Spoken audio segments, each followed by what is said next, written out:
আসসালামু আলাইকুম, green craft থেকে বলছি। দেশ এবং দেশের বাহির থেকে যারা নিয়মিতভাবে আমাদের ভিডিওগুলো দেখেন এবং ফলো করেন, আপনাদের সবাইকে জানাই আন্তরিকভাবে শুভেচ্ছা ও অভিনন্দন। এই প্রজেক্টটি আমরা করেছি নারায়ণগঞ্জের দেলপাড়াতে 10টি বেড দিয়ে একটা 1000 লিটার ফিশ ট্যাঙ্ক এবং রিজার্ভ ট্যাঙ্ক দিয়ে, যেটাকে আমরা নাম দিয়েছি ফ্যামিলি প্যাকেজ 3। আজকের এই ভিডিওটি অত্যন্ত গুরুত্বপূর্ণ, কারণ আমরা প্রথমবারের মতো ছাদ কৃষির উদ্যোক্তা সরাসরি আমরা ওনার অভিজ্ঞতা জানার চেষ্টা করেছি এবং ইনশাআল্লাহ এই ধারা আমরা অব্যাহত রাখবো সামনের সময়ে। আশা করি ভিডিওটা আপনার পুরোটা দেখবেন। আমরা 5 মিনিটের মধ্যে পুরোটা শেষ করার চেষ্টা করেছি। অনেক ধরনের তথ্য আপনি এখান থেকে পেয়ে যাবেন। প্রচুর পরিমাণে শাক সবজি এবং মাছ উনি এখান থেকে চাষাবাদ করতে পেরেছেন, যা সম্পূর্ণভাবে ছিল অর্গানিক। বিশেষ করে আমরা কই মাছ দিয়েছিলাম, প্রায় উনি 200-র অধিক কই মাছ এখান থেকে চাষাবাদ করেছেন এবং প্রত্যেকটা মাছ ছিল অত্যন্ত সুস্বাদু এবং প্রত্যেকটা মাছের মধ্যে ডিম ছিল এবং উনি অনেক ধরনের সবজি পেয়েছেন এখান থেকে, বিভিন্ন ধরনের শাক এবং সবজি। শুরুতে উনি এই অ্যাকোপনিক সিস্টেমে ওনার প্রত্যাশা অনুযায়ী উৎপাদন পাচ্ছিল না, কিন্তু পরবর্তীতে ওনার ধৈর্য এবং আমাদের সাথে নিয়মিত যোগাযোগের মাধ্যমে উনি অ্যাকোপনিক্সকে নিয়ে গিয়েছেন এক সফলতার অন্য লেভেলে এবং উনি এখানে আরও 20টি বেডকে উনি এক্সটেন্ড করেছেন। অর্থাৎ 10টি দিয়ে শুরু, টোটাল এখন 30টি বেড পুরো ছাদ জুড়ে ওনার। চলুন আমরা ওনার কাছ থেকে সরাসরি জানবো। কেমন আছেন? আছি আলহামদুলিল্লাহ। আচ্ছা, আপনি তো অ্যাকোপনিক্স করছেন প্রায় কতদিন হলো? হয়ে গেছে প্রায় বছর খানেক। আপনার অনুভূতিটা কি মনে হচ্ছে? এটা তো একটা আধুনিক সিস্টেম বাংলাদেশের জন্য। আসলে অ্যাকোপনিক্সটা আমি অনেক দিন ধরে আপনার ভিডিওতে দেখতাম। আচ্ছা, আপনি ফলো করছি। তো অ্যাকোপনিক্সের আসলে চাষ করতে গিয়ে আমি যে এটার যে মাছগুলো আমি এত স্বাদের মাছ, দেশি যে কই মাছ হয় সেই এত স্বাদ পাই নাই, এত স্বাদ এখানে পাইছি।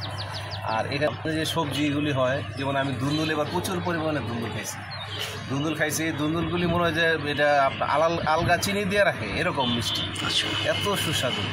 আর সবজি হয়েছে আমার লাল শাক, পুঁই শাক, মরিচ, এগুলো পাইছি। আর যেগুলি স্বাদ আসলে অতুলনীয়, যার জন্য আমি আর চিন্তা হয়েছে যে এখন আমার প্রচুর পরিমাণে সিমে প্রচুর সিম অলরেডি 2বার হারভেস্ট করছি সিম। আর যারা আমার বাচ্চারা খায়, ওরা বলতেছে বাবা এরকম সিম তো বাজারও তুমি এত কিনে নিয়ে আসো না। সবাই স্বাদের মতো খায়। তারপর লাউ শাকগুলি খাইছে, অনেক ভালো স্বাদ পেয়েছে। যার জন্য আমি চিন্তা করছি যে আমার ভাই মাসুদ ভাইরে বলছি, ভাই আমার একটু এক্সটেনশন করে দেন, আমার এই বাগানটা একটু সুন্দর করে দেন। তো মাসুদ ভাই আবার এটা আমাদের সহযোগিতা করছে। পরবর্তীতে আমাদের এটা টাঙ্কিটাকে একটু বড় করে দেওয়া, মাছটাকে যে একটু বেশি হয়, আমি এই জন্য চিন্তা করতেছি। প্রচুর পরিমাণে হচ্ছে আমার এখনও লাল শাক, প্রচুর পরিমাণে আপনার পুঁই শাক, তারপরে আপনার লাউ শাক, এগুলি আমার ওই যে সিম গাছ, ওই যে উস্তা গাছ, বেগুন গাছ, টমেটো গাছ, অনেক টমেটো। আপনাকে কি কোনো কেমিক্যাল সার ব্যবহার করতে হচ্ছে এটাতে, নাকি সম্পূর্ণটাই অর্গানিক? সম্পূর্ণ অর্গানিক। আমার বাচ্চা পছন্দ করে আর আমি অর্গানিকের প্রতি ভক্ত।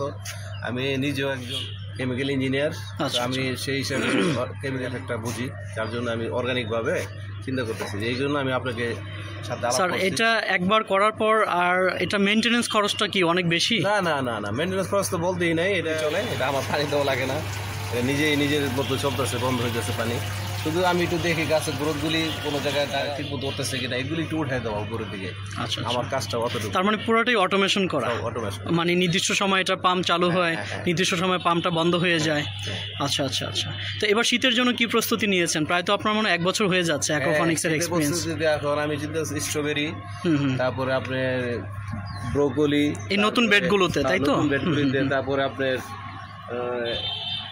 পাতাকপি, তারপরে ফুলকপি, এগুলি চাষ করবো আর কি। এগুলি বীজ আমি অলরেডি কালেকশনের চেষ্টা করতেছি। এগুলি হইলে তারপর স্ট্রবেরিটা আমার মনে হয় এখানে খুব ভালো হয়। স্ট্রবেরিটা করবো। লেটুসটা প্রচুর পরিমাণ হয়েছিল, তাই আশা করছি এবারকার লেটুসও বাচ্চারা খুব পছন্দ করে, সালাদ হিসেবে খায়। তো লেটুসটাও এখানে দিব আর কি। জি, ইনশাআল্লাহ। ঠিক আছে স্যার, আপনাকে অসংখ্য ধন্যবাদ।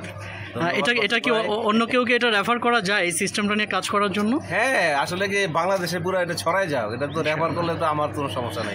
মানুষের উপকার হবে, মানুষের উপকার হোক, প্রত্যেকটা মানুষের সাথে সাথে সবজিতে ভরপুর হোক, সেটা আমি দোয়া করি। মানুষের যাতে উপকার পায় আপনাকে দিয়ে। আর আমিও যেভাবে উপকার পাইছি, আমি মনে করি প্রত্যেকটা ছাদ বাগান সুন্দর হোক। জি, ধন্যবাদ স্যার। আপনি একজন সুন্দর মনের মানুষ, খুব সুন্দরভাবে বিষয়টাকে উপস্থাপন করেছেন। আপনার বাগানের মধ্যে আল্লাহ পাক আরও বরকত দান করুক। ধন্যবাদ। জি, ধন্যবাদ আপনাকে। আসসালামু আলাইকুম।